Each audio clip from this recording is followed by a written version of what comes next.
ખંભાળિયા તાલુકાના સલાયા ગામે ધોળા દિવસે થયેલી લાખોની ચીલ ઝડપનો પોલીસે ભેદ ઉકેલાયો. મની ટ્રાન્સફર વેપારી કિરીટ બદિયાણીની હાથમાંથી 7 લાખની રોકડ ભરેલો થેલો 2 શખ્સો લઈને ફરાર થઈ ગયા હતા. ઘટનાએ વિસ્તારમાં ભારે ચકચાર મચાવી હતી. જિલ્લા પોલીસ વડા જયરાજસિંહ વાડા સાહેબના માર્ગદર્શન હેઠળ એસઓજી એલસીબી સ્થાનિક પોલીસની સંયુક્ત ટીમે તાત્કાલિક તપાસ શરૂ કરી અને અમદાવાદમાંથી એજાજ રજાક સંઘાર તથા જાગુબ જુનસ સુંભણિયા નામના 2 આરોપીઓને ઝડપી લીધા. મુખ્ય આરોપીઓ એજાજ સંઘાર 16થી વધુ ગુનાઓમાં સંડોવાયેલા હોવાનું બહાર આવ્યું. પોલીસે 1,21,000 રોકડ તેમજ 2 મોબાઈલ ફોન કબજે કર્યા છે. બાકી રકમ અને અન્યની સંડોવાયેલાઓ અંગે વધુ તપાસ હાથ ધરી. Reporter Ghanshyamsinh Vadher, TV7 live news, Devbhumi, Dwarka.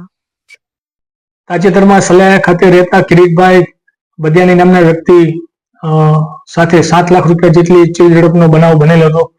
જે સંદર્ભે સલાયા ખાતે રહેતા આરોપીઓ એજાજ રજાક સંઘાર તથા જાકુબ જુનસ સુંભાણિયા વિરુદ્ધ સલાયા પોસ્ટે ખાતે ચીલ ઝડપનો ગુનો નોંધવામાં આવેલો હતો.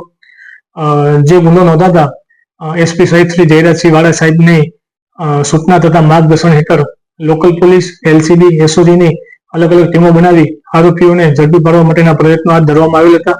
જે દરમિયાન આરોપીઓ છે એ અમદાવાદ ખાતેથી બાતમી આધારે અને હ્યુમન ટેકનિકલ સર્વેલન્સ આધારે મળી આવેલ હતા. બંને આરોપીઓની પૂછપરછ દરમિયાન આરોપીઓ પાસેથી 2 મોબાઈલ ફોન કબજે કરવામાં આવેલ છે તેમજ 1,21,000 જેટલા રોકડ રૂપિયા છે એ કબજે કરવામાં આવેલ છે.